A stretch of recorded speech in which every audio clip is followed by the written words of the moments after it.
Okay, Assalamualaikum warahmatullahi wabarakatuh. 3 minit lagi sebelum pukul 9 pagi. Jadi hari ini saya ucapkan terima kasihlah kerana bagi link pada saya untuk pembentangan anda. Kita akan bermula tepat pukul 9 pagi dan saya ada merakamkan sesi kita ni.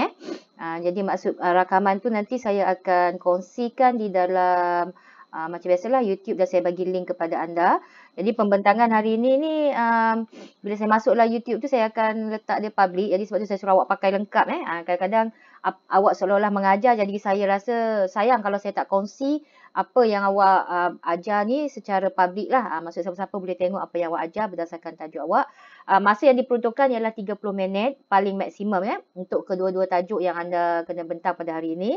Dan bergantung kepada anda mana satu tajuk yang nak anda bentangkan dahulu, tapi markah-markah adalah bertumpu kepada bagaimana anda memperkenalkan tajuk, memberikan isi dan penghuraian yang baik. Isi dan penghuraian ni tinggi markahnya.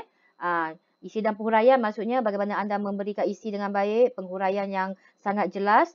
Contoh dan format pun kena ada. Okay, yang penting format lah sebab kita nak tengok bagaimana penulisan, format penulisan bukan kreatif yang anda bentangkan. Dan juga ada markah untuk teknik pembentangan anda iaitu alat bantu iaitu PowerPoint. Akan turut diberikan markah sama ada PowerPoint membantu anda atau PowerPoint tu tidak membantu banyak mana. Maksudnya mungkin PowerPoint menjadi kelemahan pula. Suara, intonasi dan sebutan tu kena betul menggunakan bahasa Melayu. Bukan bahasa dialek, bukan bahasa Kelantan, bukan bahasa kampung tapi bahasa dialek sebutan yang betul. Dan juga pemahaman anda. Pemahaman pun tinggi markahnya. Pemahaman ni saya dapat lihat dari segi anda bercakap tu adakah lancar, adakah anda faham untuk semua perkara yang anda bentangkan. Mungkin kalau dia ikutkan tu, kalau kita nak habiskan semua hari ni, saya mungkin tidak membuat sesi soal jawab dengan anda. Jadi anda sekadar membentang dan mengajar. Saya akan melihat pemahaman itu dari segi penghuraian yang anda berikan kepada saya. Jadi markah yang agak tinggi ialah kepada isi dan penghuraian serta pemahaman. Ia tunjuk kepada saya bahawa anda faham tajuk yang dibentangkan. Okey, siapa yang bakal memulakan dahulu? Saya, madam. Okey, Rawadah ada masa 1 minit. Nanti bila Rawadah dah bersedia, Rawadah boleh mula membentang. Okey, saya cuma kira masa tu start daripada masa Rawadah membentang. Okey, bila-bila masalah saya serahkan kepada Rawadah.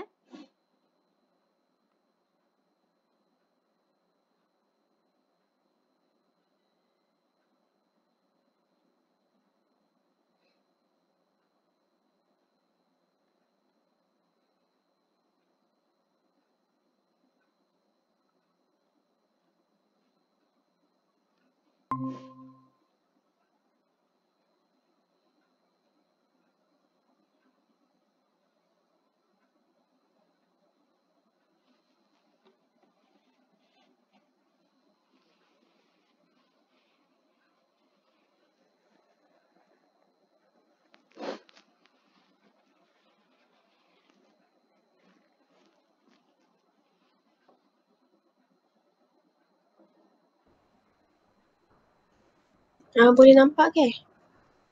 Boleh nampak. Cuma slide tu boleh masuklah dekat bahagian slide.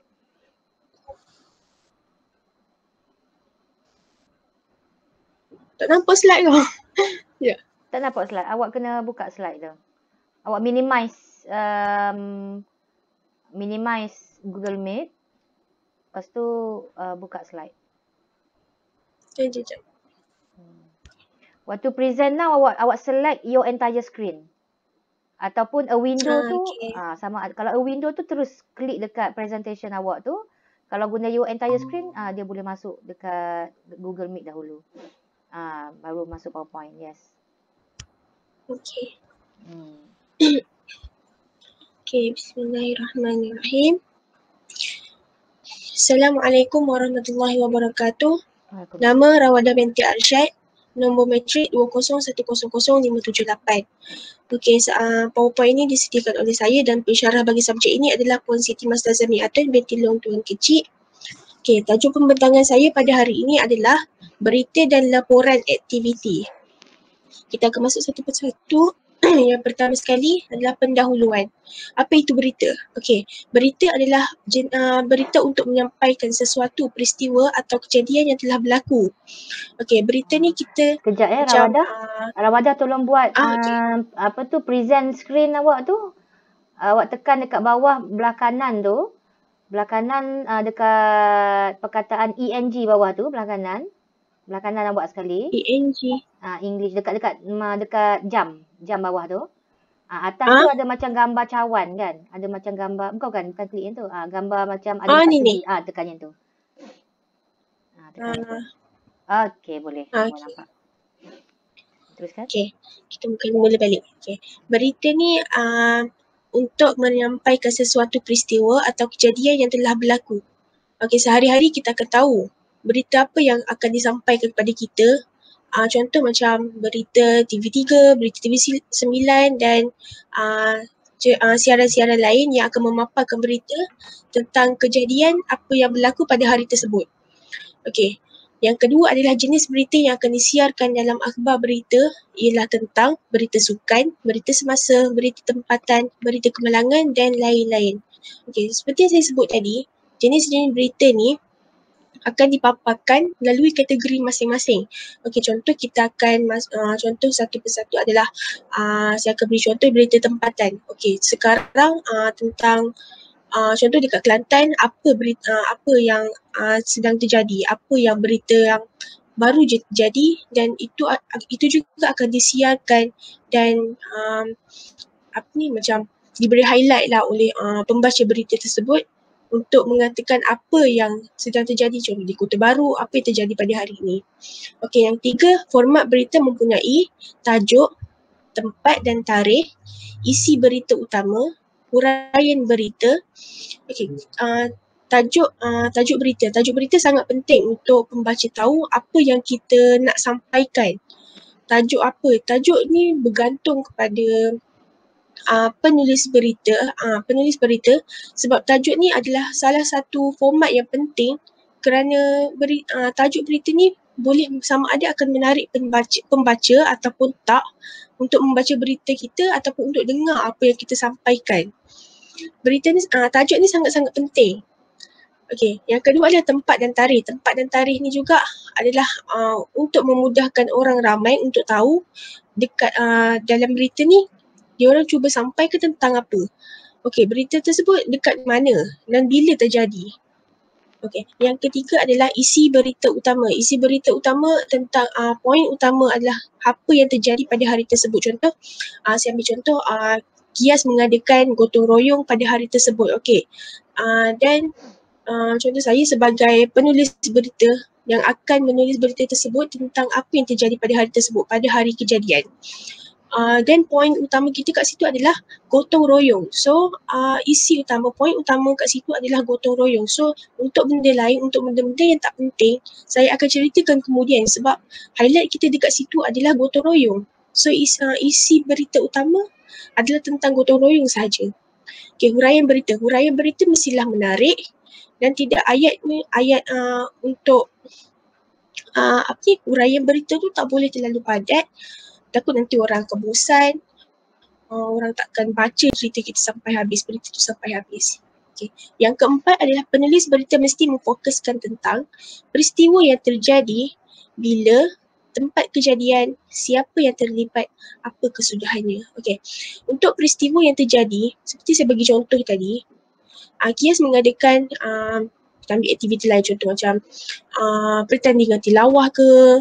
So selain dalam hari tersebut, selain pertandingan tilawah, apa saja yang terjadi dan bila hari apa yang terjadi dan tarikh, tu juga mesti kita masukkan, kita terapkan dalam berita tersebut sebab orang nak tahu, sebab kita menulis berita ni berdasarkan fakta, orang mesti nak tahu apa yang betul dan bukan perkara yang diputarbelikkan. Okey, tempat kejadian. Okey, sebut contoh saya akan berdasarkan Kias tempat kejadian Kolej Islam Antarabangsa Sultan Ismail Petra. Tempat mestilah dinyatakan dengan jelas supaya orang tahu kat mana suatu kejadian tu berlaku. Okay, siapa yang terlibat? Siapa je yang terlibat untuk agenda hari tersebut. Boleh katakan macam orang yang berjawatan tinggi, peserta dan juga juri, siapa saja yang terlibat pada hari tersebut dan apa kesudahannya. Kesudahan tersebut dari segi aktiviti tersebut tu, apa yang akan berlaku pada last kali. Itu juga adalah bukan contoh lah. Yang penting, perkara yang penting perlu ada dalam berita, kerana takkan kita nak cerita sesuatu dengan berita yang tak pasti. Kita cerita-cerita, lepas tu kita sampaikan berita, lepas tu tak ada ending. Mesti orang nak tahu apa yang terjadi pada kesudahannya. Ini adalah format berita. Format berita adalah seperti yang boleh tengok sekarang. Untuk memulakan berita, Kota Baru, nama tempat sepenuhnya huruf besar dan diikuti dengan koma dan juga tarikh. Kalau diikutkan format yang dahulu, dari apa yang saya cari, dari apa yang saya dah study, saya dah ulang kaji, kalau ikutkan format yang dulu, mereka lebih biasa menggunakan hari. Bagi saya, format untuk menggunakan hari ni tidak terlampau tepat lah, sebab hari ni berganti-ganti hari dan setiap minggu hari pun mesti sama kan. So kalau guna kalau guna tarikh, itu akan lebih tepat. Contoh boleh tengok dekat sini contoh. Kita nak ceritakan tentang tak kisah tentang apa, Kota Baru 15 Januari. Orang akan tahu kejadian tersebut. Ni rupanya baru je berlaku. Ni baru je itu terjadi. Tapi jika kita gunakan hari, orang tak tahu. Contoh hari Selasa, hari Khamis, orang kita fikir, ni kejadian bila ni? Minggu lepas ke? Minggu ni ke? Minggu lepas yang lagi satu ke? Macam mana?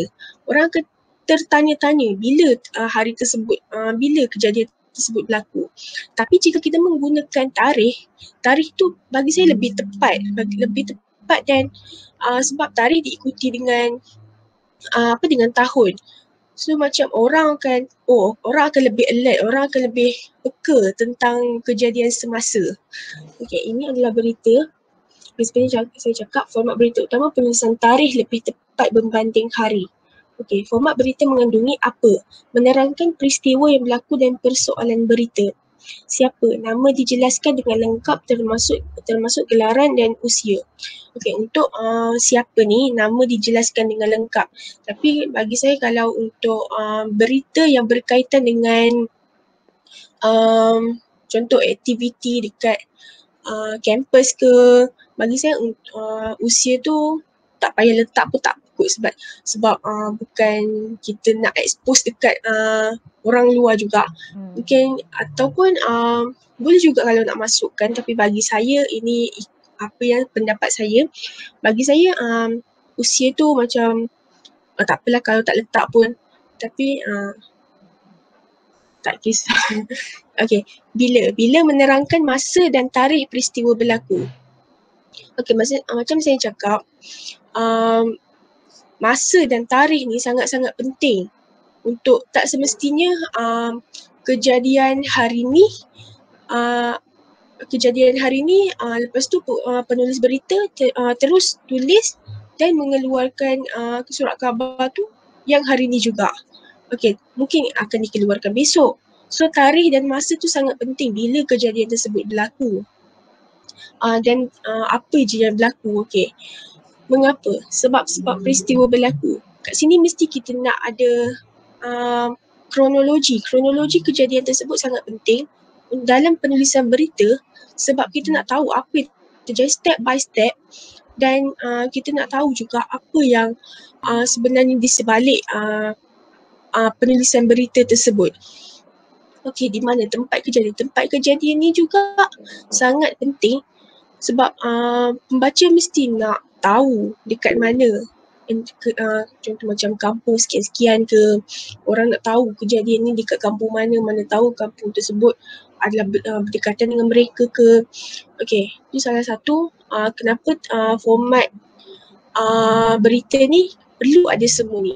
Okey, dan seterusnya bagaimana cara peristiwa berlaku. Cara peristiwa berlaku ni untuk kita dapatkan benda ni mesti kita akan lakukan wawancara dengan orang sekeliling. Kita nak tahu, kita soal selidik dengan orang-orang lain. Kita bukan bertanyakan soalan dari satu pihak saja, sebab kita nak kita nak mendapatkan maklumat yang lebih lagi, bukan daripada satu sisi, tapi kita nak semua yang kita dapat maklumat tu adalah satu benda yang betul, dan kita boleh huraikan, kita boleh kupaskan benda tu dan jadikan satu berita yang orang nak baca. Kita boleh tengok keratan akhbar dekat sebelah sini. Okey, macam saya cakap tadi, contohlah macam yang untuk memulakan, huruf pertama mestilah dihitamkan, selalunya dihitamkan dan dibesarkan daripada dibesarkan dan daripada perkataan-perkataan yang lain. Okay. Dan juga tajuk ni mestilah tajuk yang menarik perhatian pembaca untuk baca berita yang kita siarkan. Okay, seterusnya adalah penulisan berita. Isi berita paling penting haruslah didahulukan, manakala isi berita yang kurang penting dikemudiankan. Okey. Isi berita, kita tengok poin kita yang utama dekat situ apa. Okey, kita mesti ceritakan benda tu terlebih dahulu. Kita mesti huraikan benda isi utama tu terlebih dahulu, bagi orang faham dulu apa yang terjadi. And then barulah boleh diikuti dengan isi yang seterusnya yang tak terlalu penting lah. Yang tak terlalu penting, supaya orang tak pening apa yang kita cuba sampaikan. Sebab berita ni adalah fakta. Kita tak boleh tablikkan fakta, dan kita tak boleh nak terlalu padatkan penggunaan ayat. Itu akan bosan. Itu sensasi, tapi bila ayat tu terlampau panjang, terlampau melerik-lerik, orang tak akan baca. Okay, seterusnya adalah bahasa yang digunakan dalam penulisan berita haruslah mudah dan padat. Elakkan daripada penggunaan ayat yang panjang atau melerik. Okey, ni seperti yang saya terangkan dekat atas tadi. Penggunaan ayat ni tak boleh melerik-lerik atau panjang. Tak boleh juga ada perkataan berbunga, sebab ni bukan penceritaan apa yang kita ceritakan tentang diri kita, apa yang berlaku pada diri kita. Tak, ini adalah tentang fakta. Fakta ni sesuatu benda yang betul, kita tak boleh putar belikkan. Penggunaan ayat juga sangat penting, dan pastikan gunakan ayat yang ringkas, padat dan senang untuk pembaca fahami. Sebab kita menyiarkan berita bukan satu lapisan masyarakat saja, tapi untuk semua golongan lapisan masyarakat. Kita ada dari yang muda, yang dewasa, yang tua. So, lagi-lagi untuk yang tua. Yang tua kadang-kadang mereka bila dah panjang-panjang dah nampak macam lirik-lirik, mesti malas, macam malas lah nak baca. Berita apa mungkin tak penting, ataupun dia orang akan suruh orang lain untuk bacakan untuk dia orang. Okey. Maklumat-maklumat untuk penulisan sesebuah berita boleh dikumpul melalui pembacaan, pemerhatian dan wawancara. Okey, ini juga saya dah terangkan tadi. Untuk dapatkan maklumat-maklumat yang sahih, pastikan kita tak dengar, kita tak wawancara, kita tak kita tak soal, kita tak bertanyakan orang lain daripada satu sisi saja. Kita akan tanyakan seberapa banyak orang yang kita boleh, dan kumpulkan seberapa banyak maklumat yang kita dapat, supaya tidak terjadi timbul salah faham ataupun ada masalah-masalah yang lain kita tak nak kita nak elakkan. Sebolehnya cari seberapa banyak maklumat yang kita boleh dapat dan kita kumpulkan, dan kita akan buat ulasan tersebut untuk kita sampaikan, kita masukkan dalam berita.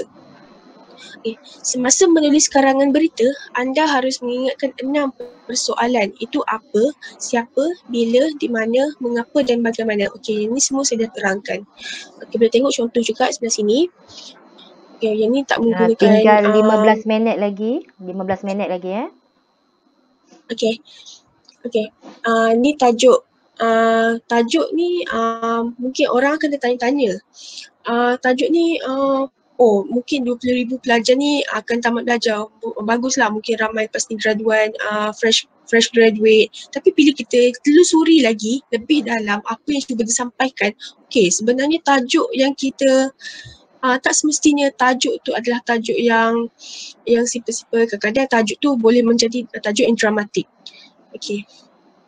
Tajuk berita atau biasa dipanggil kepala berita. Yang kedua adalah tajuk mestilah menarik perhatian pembaca. Okey, yang ni pun saya dah terangkan. Yang ketiga, biasa ditulis keseluruhannya huruf kecil kecuali pada pangkal frasa. Penulis berita perlu menyatakan nama penulis supaya rujukan atau maklumat lanjut dapat dibuat mengenai berita yang disiarkan.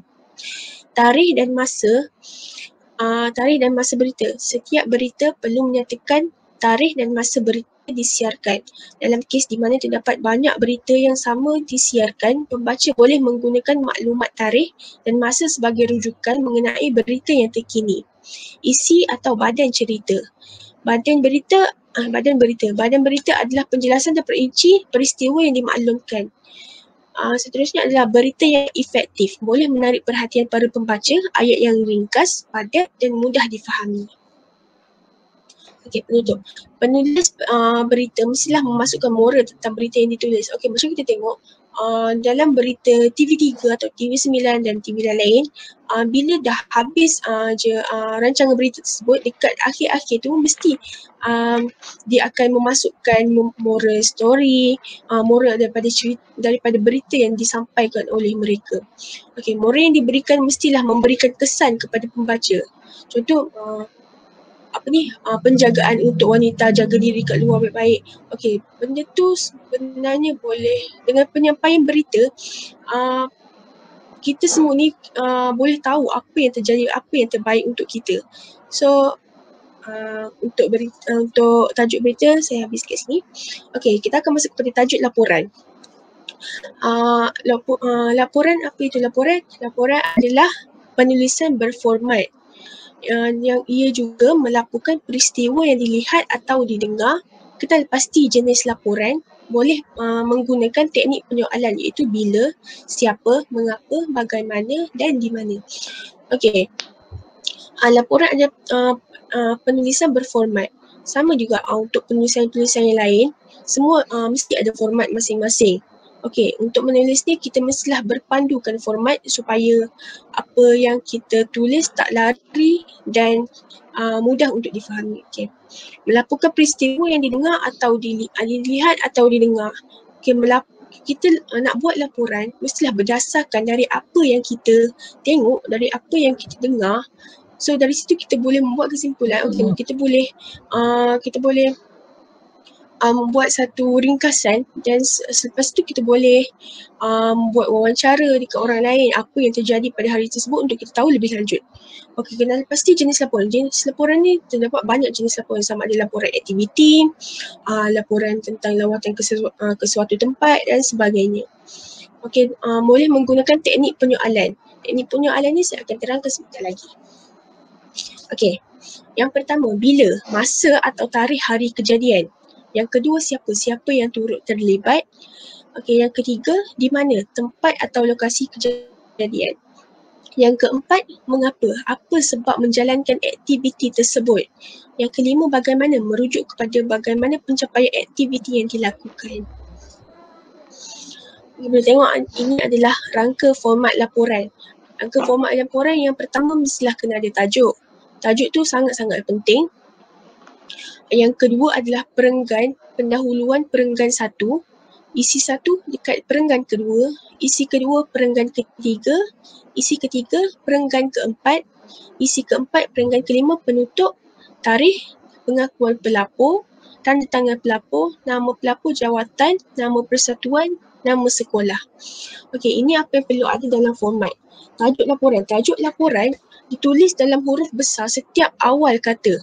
Contoh kita nak letak tajuk apa-apa, tapi untuk setiap perkataan tersebut kita mestilah letak huruf besar. bukan semua, tapi untuk awal perkataan sahaja. Dan juga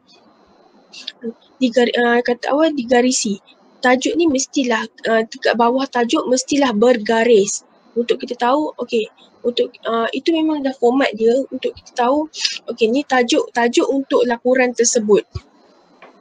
Yang kedua adalah pendahuluan isi-isi penutup. Idea keseluruhan dimulakan dengan pendahuluan diikuti isi dan penutup. Ini memang biasa dan isi-isi yang kita perlu masukkan juga adalah berdasarkan maklumat yang kita dapat dan juga laporan juga adalah bagi saya satu fakta kerana benda tu tapi banyak di sekarang orang untuk contoh macam laporan polis. Banyak je orang buat laporan polis yang palsu tapi itu sendiri polis lah. Idea keseluruhan dimulakan dengan pendahuluan. Yang ketiga adalah pengakuan pelapor ditulis sebelah kiri selang sebaris selepas perenggan akhir diakhiri dengan tanda koma. Diakhiri dengan tanda koma dan tulisan mestilah huruf besar. Ni macam boleh tengok pengakuan pelapor. Laporan huruf S sahaja mesti berhuruf besar dan yang lain tidak. Kerana kerana ini macam mana cakap memang ini format dia. Seterusnya ada tanda tangan pelapor. Tanda tangan pelapor mestilah disediakan di bawah laporan disediakan oleh. Seterusnya nama penuh pelapor diletakkan dalam kurungan dan semuanya adalah huruf besar. Selepas itu diikuti dengan jawatan pelapor daripada persatuan ataupun organisasi yang mana dan institusi ataupun syarikat, nama syarikat. Ini sudah terangkan nama persatuan, nama sekolah. Contoh laporan berformat. Seperti yang saya cakap, ini adalah tajuk. Tajuk bagi setiap perkataan, boleh tengok bagi setiap perkataan huruf besar. Huruf besar keseluruhannya dan digaris. Untuk memulakan ini adalah isi pertama, isi poin utama daripada daripada laporan tersebut. Ini adalah laporan aktiviti perkhemahan persatuan. Boleh tengok kat sini. Yang last sekali adalah laporan disediakan oleh. Dekat sini kita akan letakkan tanda tangan dalam kurungan sepenuhnya nama kita dan huruf besar sepenuhnya. Dekat sebelah kanan bertentangan dengan laporan disediakan, kita akan letak tarikh. Tapi untuk format yang sekarang, untuk nama bulan kita mestilah menggunakan huruf besar. Tapi ini saya rasa format yang dulu. Seterusnya adalah jawatan pelapor tersebut. Apa jawatan dia? Contohlah yang ni setiausaha. Kebanyakannya adalah laporan akan disediakan oleh setiausaha sesuatu badan organisasi tersebut. Tempat sama ada syarikat ataupun institusi ataupun sekolah. Penutup. Penulisan laporan juga berkaitan dengan fakta melalui wawancara, kaji selidik dan sebagainya untuk mendapatkan maklumat yang sahih. Maklumat laporan yang betul dan peka terhadap isu utama. Tidak ketinggalan setiap format yang ada dalam penulisan laporan. Sampai situ saja apa yang saya bentangkan pada hari ini. Wallahualam.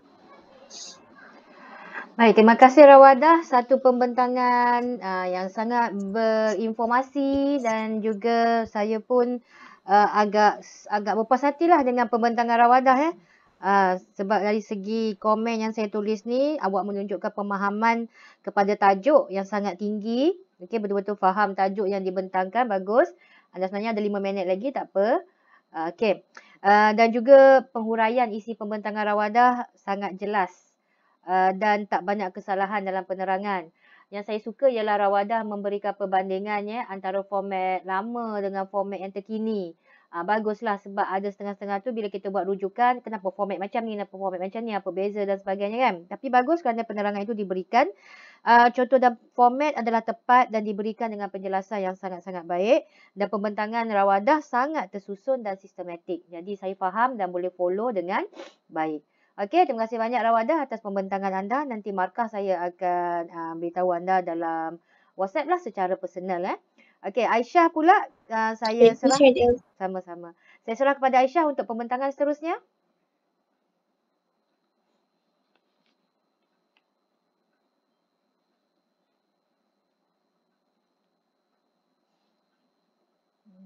Aisyah? Aisyah ada? Ada, okey. Untuk mengetahui rawadah, saya ada letak dalam teks tu borang kehadiran, link kehadiran. Bolehlah klik dulu link tu takut nanti terlupa pula nak isi. Okey, silakan Aisyah. Boleh nampak madam? Okey, boleh nampak, cuma buat slideshow Okey. Okay, bismillahirrahmanirrahim.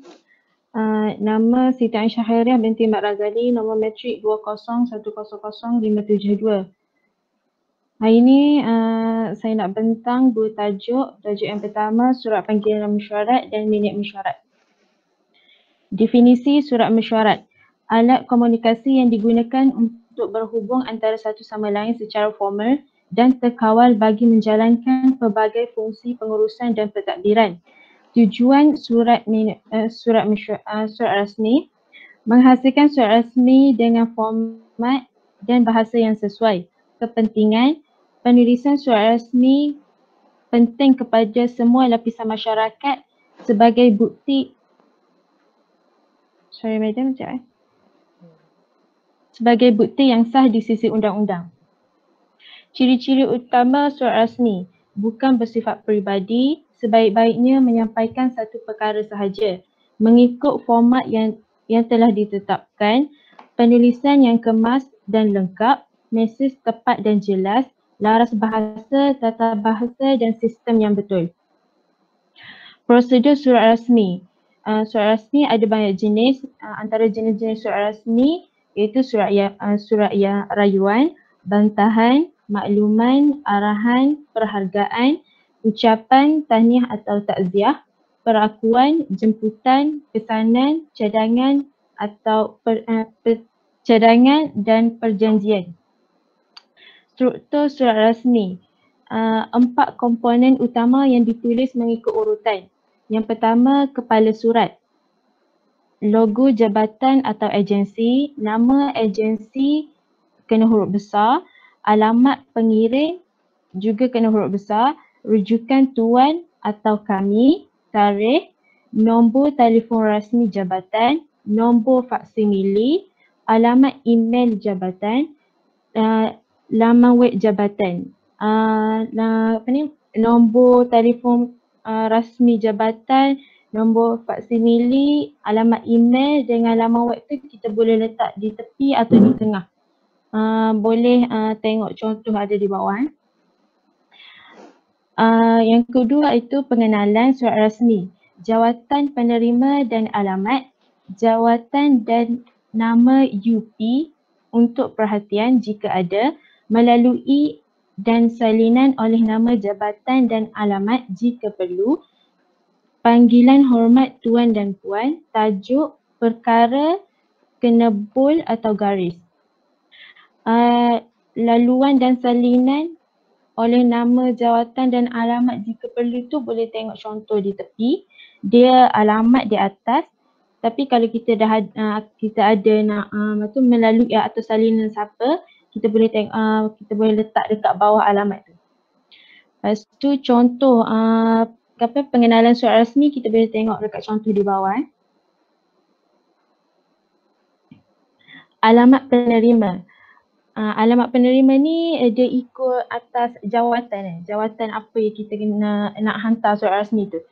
Contohnya jabatan kerajaan, kita perlu panggil dia, kena tulis dekat atas tu Tuan Pengarah. Kalau swasta, badan berkanun, syarikat perniagaan, kilan atau institusi kewangan, kena tulis Tuan Pengurus. Majlis daerah atau tempat, kena tulis Tuan yang dipertua atau Ketua Takbir. Kalau pegawai daerah, kena tulis Tuan Pegawai Daerah. Kalau polis, kena tulis ketua polis negeri atau ketua polis daerah. Kalau bagi hospital pula, kita boleh tulis atas tu penguasa hospital besar atau pengarah. Kalau bagi menteri besar, menteri kabinet, ADUN iaitu wakil rakyat, kita boleh tulis yang berhormat. Kalau bagi Perdana Menteri, timbalan Perdana Menteri, kita boleh tulis yang amat berhormat. Kalau ketua hakim, kita boleh tulis yang amat arif. Ini bagi alamat penerima. Alamat penerima ni dia kena letak atas sekali. Macam contoh saya buat ni. Kita boleh tengok contoh ni, dia kena letak atas sekali. Okey, kita boleh tengok format surat rasmi. Yang pertama, kepala surat. Kepala surat yang saya terangkan tadi, ciri-ciri kepala surat ia kena ada logo, kena ada alamat apa semua tu. Lepas tu yang kedua, kena ada rujukan tuan. Rujukan tuan ni maksudnya nombor fail bagi surat yang diterima jika berkenaan dan diisi untuk membalas surat. Kalau rujukan kami, nombor fail yang digunakan untuk membalas surat. Bagi tarikh dia ada di bawah. Kalau tengok contoh, tarikh ada dekat rujukan kami tu, bawah rujukan kami tu. Tarikh ni, tarikh surat disediakan atau diisi selepas surat ditanda tangan. Lepas tu kedudukan rujukan kami, rujukan tuan, rujukan kami dan tarikh ni ia berada di kanan atas surat. Okay, kita boleh tengok nombor 3, gelaran rasmi jawatan. Dia kena ada gelaran rasmi jawatan macam saya cakap tadi, tuan pengarah ke apa semua tu. Tu alamat rasmi, alamat yang boleh kita hantar tu. Kalau untuk perhatian ni, nama pengawal yang dihubungi, yang kita nak hubungi siapa kalau kita hantar surat tu lah. Lepas tu kata hormat penerima. Yang ni kita boleh bubuh kalau kita nak hantar tu dekat tuan, kena boleh tuan. Kalau nak hantar dekat puan, kena tulis puan. Kalau boleh kita tengok nombor 5. Nombor 5, tajuk huruf besar dan tebal tanpa garis dan tanpa noktah. Tajuk tu kita kena ni semuanya kena huruf besar dan kena bold. Kalau ada setengah surat tu dia tak bold tapi dia garis. Kalau kita boleh tengok nombor 6, penomboran perenggan 1 kali tab. Nombor 6 ni kalau nak start perenggan tu dia tak tulis nombor 1, dia kena tulis nombor 2 terus. Nombor 2, 3, 4 dan seterusnya lah kalau banyak lagi perenggan, dan penutup tak ada nombor. Sambungan ke muka surat seterusnya ditulis di sebelah kanan bawah surat titik 2 palang. Kalau contoh surat rasmi tu dia panjang, so kita nak letak nak sambung ke muka surat sebelah, kita boleh letak sebelah kanan, kena tulis titik 3 kali 2 palang. Okey, muka surat yang ke sebelahnya. Muka surat sebelah dia kena letak atas tu nombor rujukan surat lah, macam dengan nombor rujukan surat yang pertama kena letak dekat situ untuk muka surat yang kedua. Lepas tu nombor 9, penakhiran surat berkhidmat untuk negara, huruf besar dan tebal. Ni kata kalau setiap syarikat mesti ada logo dia, macam dia punya kata-kata ni lah, kata macam ni kata-kata sebuah syarikat tu, contohnya berkhidmat untuk negara, macam logo KIAS kan ada logo. Moto, ya, moto. Okay, sorry madam. Moto. So kita kena letak dekat dalam surat tu moto syarikat tersebut lah. Lepas tu nombor 10, 3 kali jarak, single spacing. Ni untuk kita tanda tangan lah, kita kena bagi ruang sikit untuk kita tanda tangan. Nombor 11, nama pengirim ditulis huruf besar dan tebal. Okey, nama pengirim kita nak tulis ni nama kita. Nama kita kita kena tulis huruf besar dan tebal. Lepas tu nombor 12, nama penyelia dokumen. Format error size 8. Ni yang selepas kita tulis nama untuk tanda tangan tu, alamat jawatan semua. Lepas bawah nombor 11 tu kita kena tulis saiz 8 form area, kena tulis siapa dia yang menyedia surat tu.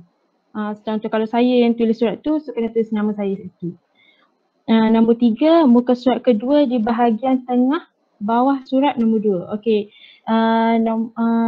Yang last kali nombor 13 tu, muka surat yang kedua tu, kita kena letak situ nombor 2 lah untuk muka surat yang kedua.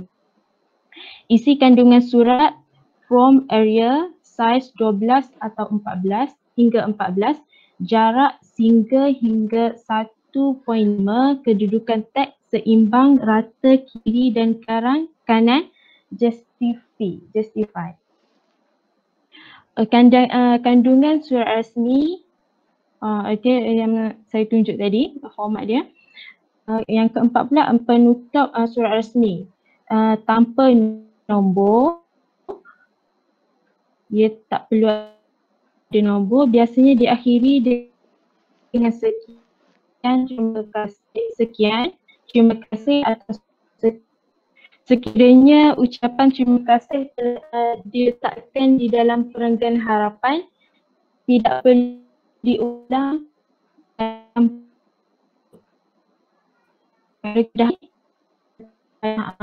penutupnya.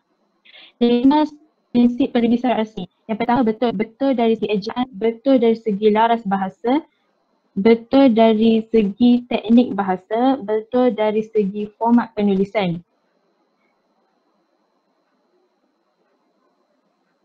Yang kedua, jelas dari segi tujuan, jelas dari segi prosedur penulisan atau protokol, jelas dari pengolahan itu urutan logik, jelas dari segi penggunaan perenggan, jelas dari sistem nombor, jelas dari segi struktur penulisan, jelas dari segi perkara, tajuk, mesej, jelas dari segi ayat formal, jelas dari segi penggunaan sikatan atau akronim. Ringkas dan padat. Ringkas dan padat terus kepada mesej dan isi, tidak ada pembaziran perkataan. Yang keempat, lengkap. Data utama dan data sokongan, spesifikasi yang terperinci, maklumat yang lengkap, rasional dan justifikasi,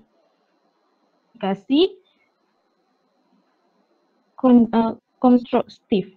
Yang kelima, sopan. Di wacana hormat, sopan dari segi wacana rujukan, sopan dari segi wacana antisipasi. Bagi aspek bahasa, perlu menggunakan bahasa khusus. Kata ganti nama diri yang pertama iaitu saya bagi bersifat peribadi, kami untuk mewakili jabatan. Kata ganti nama diri yang kedua, tuan, iaitu tanpa mengeri pangkat atau darjat. Yang kedua, gelaran kehormat, iaitu yang berbahagia, yang berhormat, yang arif atau yang mulia. Kata ganti nama diri ketiga, beliau atau mereka. Wacana atau penanda wacana ni kita boleh guna dalam surat rasmi lah. Daripada nombor 2 tu kan, nombor 2, 3 dan 4 dan seterusnya tu kita boleh guna penanda wacana. Sehubungan dengan itu, oleh hal yang demikian, seterusnya oleh itu. Penggunaan bahasa khusus dalam surat rasmi adalah laras bahasa surat rasmi.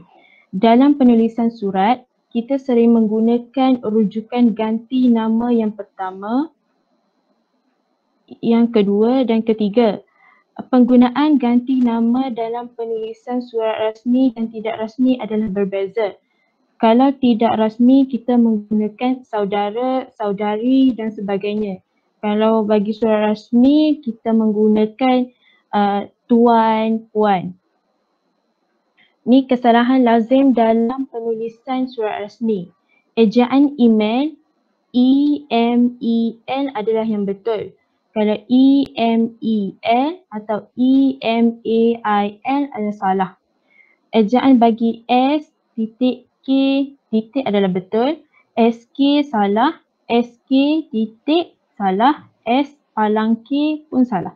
Kalau bagi UP, U titik P titik adalah betul. U palang P salah. UP salah atau UP titik salah. B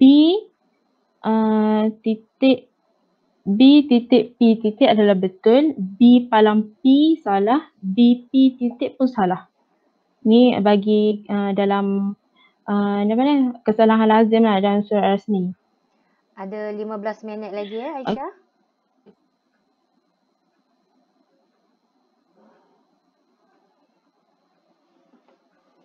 Okey madam. Okey, saya masuk tajuk yang kedua, iaitu definisi surat minit mesyuarat. Ia catatan tentang apa-apa yang telah diperkatakan dan dipersetujui dalam mesyuarat. Minit mesyuarat terbahagi kepada jenis iaitu verbatim,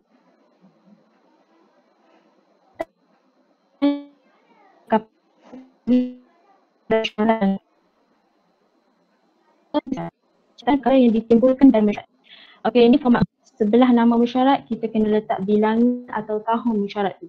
Lepas tu bawah mesyuarat tu kita kena letak tarikh, masa dan tempat. Lepas tarikh, masa dan tempat tu kita kena list, senaraikan nama kehadiran yang hadir dalam mesyuarat tersebut lah. Lepas tu kalau ada ahli yang tidak hadir, kita kena letak bawah kehadiran tu tidak hadir. Lepas tu nama yang tidak hadir lah. Lepas tu turut hadir tu iaitu hadir bersama ataupun nama jemputan lah yang kita jemput dalam mesyuarat tersebut. Kena tulis juga. Okey, dalam agenda mesyuarat, yang pertama kena ada perutusan pengerusi. Ruang ini mengandungi catatan mengenai perkara-perkara penting atau arahan-arahan kerja yang telah dibangkitkan oleh pengerusi mesyuarat. Semua catatan hendaklah diikuti dengan nota sama ada untuk makluman atau untuk tindakan agensi atau pegawai yang berkenaan. Contoh tindakan untuk makluman atau tindakan KSPA atau KSPS. Yang kedua, pengesahan minit mesyuarat. Catatan keputusan minit mesyuarat yang lepas iaitu sama ada disahkan tanpa pindaan atau disahkan tertakluk kepada pindaan tertentu. Jika ada pindaan, nyatakan pindaan berkenaan. Agenda yang ketiga, perkara berbangkit. Ruang ini menggandungi catatan mengenai perkara-perkara yang dibangkitkan di dalam mesyuarat yang lepas. Tajuk utama perkara berbangkit yang dibincangkan hendaklah dicatatkan. Untuk memudahkan rujukan dibuat. Muka surat dan perenggan minit mesyuarat yang lepas yang membincangkan perkara yang sama hendaklah dicatatkan. Jika perkara berbangkit itu masih memerlukan tindakan, catatan juga agensi atau pegawai yang perlu mengambil tindakan. Agenda yang keempat, pembincangan kertas kerja ataupun laporan bulanan. Sekiranya ada kertas kerja utama yang telah dibincangkan dalam mesyuarat, maka ruang ini hendaklah direkodkan perkara berikut, iaitu tajuk kertas kerja, agensi, struktur, unit yang menyediakan kertas kerja berkenaan. Yang ketiga, tujuan utama kertas kerja berkenaan disediakan. Yang keempat, isu-isu penting yang dibangkitkan di dalam kertas kerja berkenaan. Yang kelima, pandangan, komen ahli-ahli mesyuarat berkenaan isu-isu dibangkitkan. Dan seterusnya, keputusan mesyuarat mengenai isu-isu berkenaan dan tindakan susulan yang perlu diambil seterusnya. Sekiranya ada laporan yang telah dibentangkan, maka ruang ini hendaklah direkodkan tajuk dan isi kandungan utama laporan tersebut mengikut apa yang telah dibentangkan oleh ahli-ahli mesyuarat. Agenda seterusnya, hal-hal lain. Ruang ini merekodkan perkara-perkara lain yang berkaitan tetapi tidak termasuk dalam agenda mesyuarat.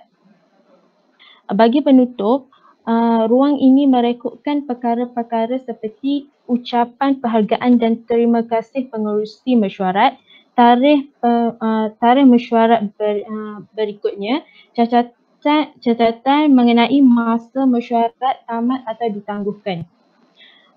Ni tanda tangan pengesahan. Ya, kalau kita dah tulis minit mesyuarat, yang perlu ada di bawah sekali, kita kena ada 3 tanda tangan. Yang pertama, disemak oleh siapa yang semak kertas, disediakan oleh siapa yang menyediakan surat tu, disemak oleh siapa dia yang semak minit mesyuarat tu, yang disahkan siapa yang disahkan minit mesyuarat tu. Menulis minit mesyuarat ada 2 bentuk itu, dalam kotak dan tanpa kotak.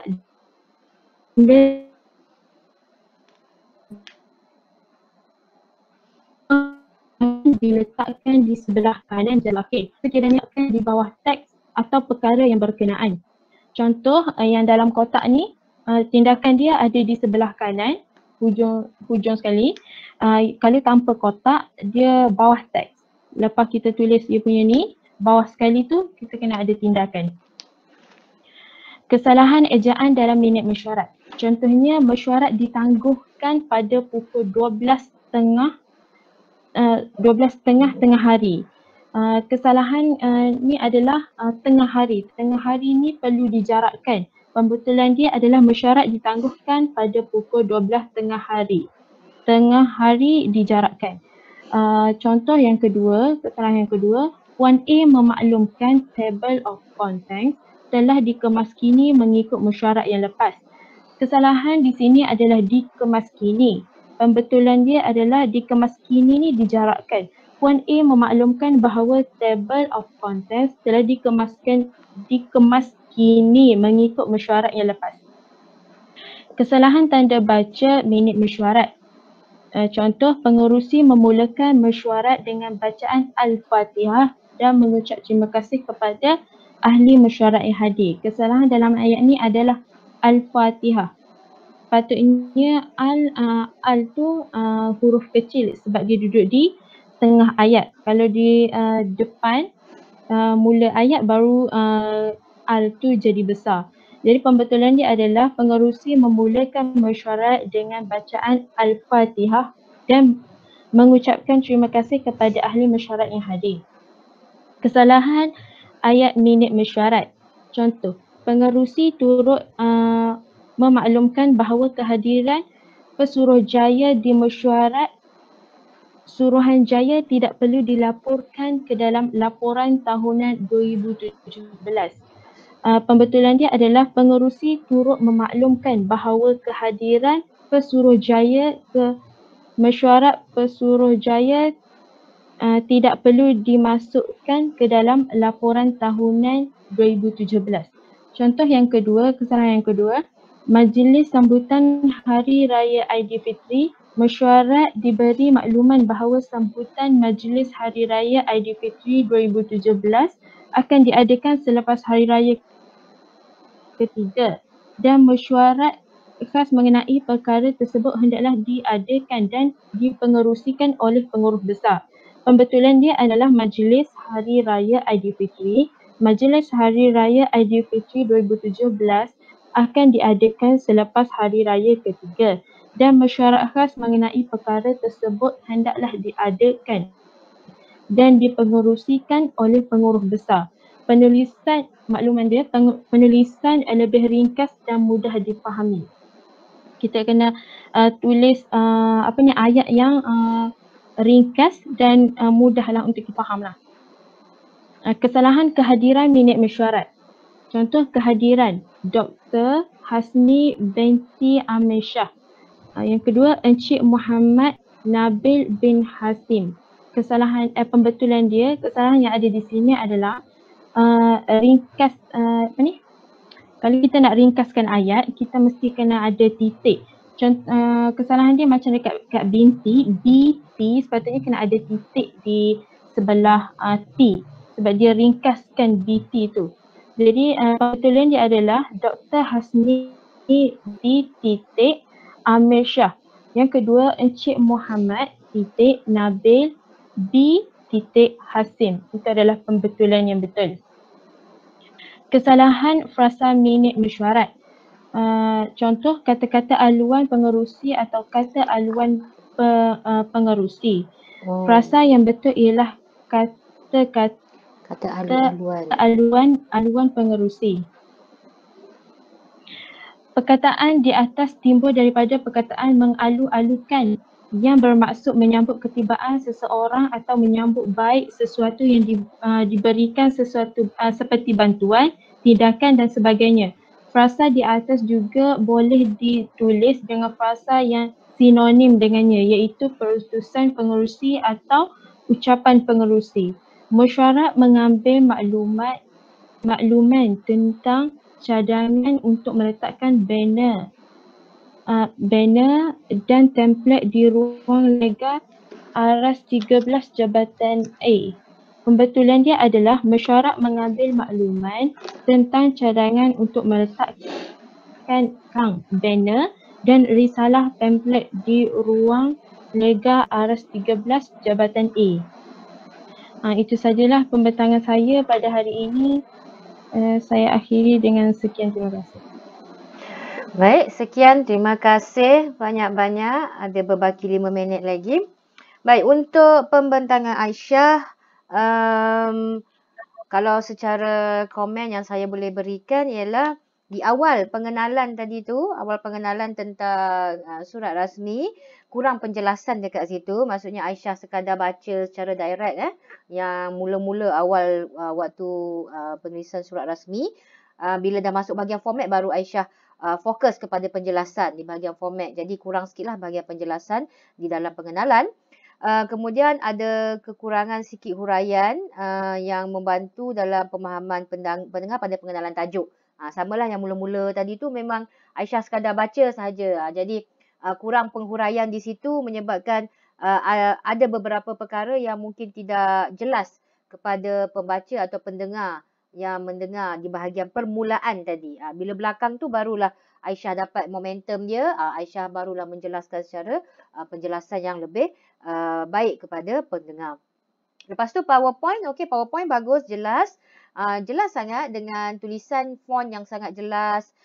Potongan-potongan format yang Aisyah bagi, potongan format untuk letterhead, okey, tunjuk satu-satu macam tu, sangat-sangat jelas sebabnya di situ bahagian yang paling penting yang selalunya orang buat kesilapan. Dan saya sangat suka di bahagian penghujung waktu membentangkan minit mesyuarat, Aisyah keluarkan kesalahan-kesalahan dalam penulisan. Contohnya macam penulisan kata majmuk yang mana jauh, yang perlu rapat ke, yang perlu jauh tengah hari ke kan.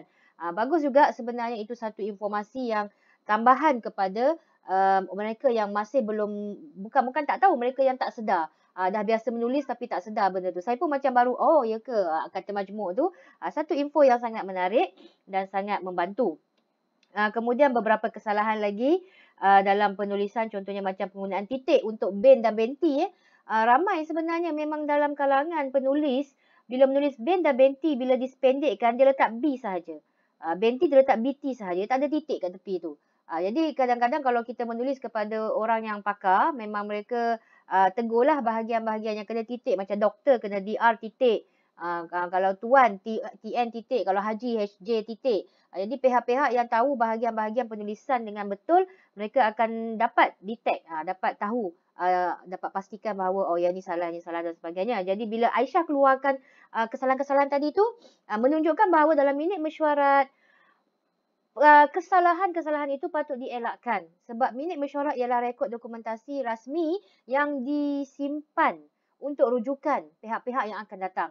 Jadi ia sangat-sangat penting. Okey, baguslah untuk pembentangan hari ini. Aisyah dan juga Rawadah, jangan lupa isi kehadiran anda yang telah saya berikan link sebentar tadi. Dan saya sangat-sangat gembiralah dengan pembentangan anda pada hari ini yang sangat jelas. Walau bagaimanapun, markah saya akan beri secara personal dan saya akan PM kepada anda sekejap saja lagi. Okey, kita sangat lega lah dah habis pembentangan. Dan juga cerpen yang dah hantar tu lega lah. Cuma bersedia sekarang untuk final exam dan juga satu lagi quiz yang insyaAllah saya akan buat dalam masa yang terdekat. Okey, sesungguhnya yang baik pada Allah SWT. Yang kurang tu daripada kelemahan saya dan kelemahan kita. Tapi sesungguhnya Allah banyak sebenarnya menegur dalam banyak kesalahan kita untuk kita perbaiki. Okey, terima kasih banyak-banyak. Jangan risau. Markah tidaklah rendah sangat. Kalau banyak kesalahan pun tidaklah rendah sangat. Saya cuma potong beberapa perkara yang bagi saya perlu anda perbaiki pada masa depan untuk pembentangan-pembentangan yang lain. Okey, terima kasih banyak-banyak atas kehadiran hari ini. Kita jumpa lagi. Rakaman link untuk rakaman saya akan kongsi dengan anda selepas saya upload dalam YouTube. Okey, wabillahi taufiq hidayah. Assalamualaikum warahmatullahi wabarakatuh. Jumpa lagi minggu depan, insya-Allah. Okey, jaga diri baik-baik.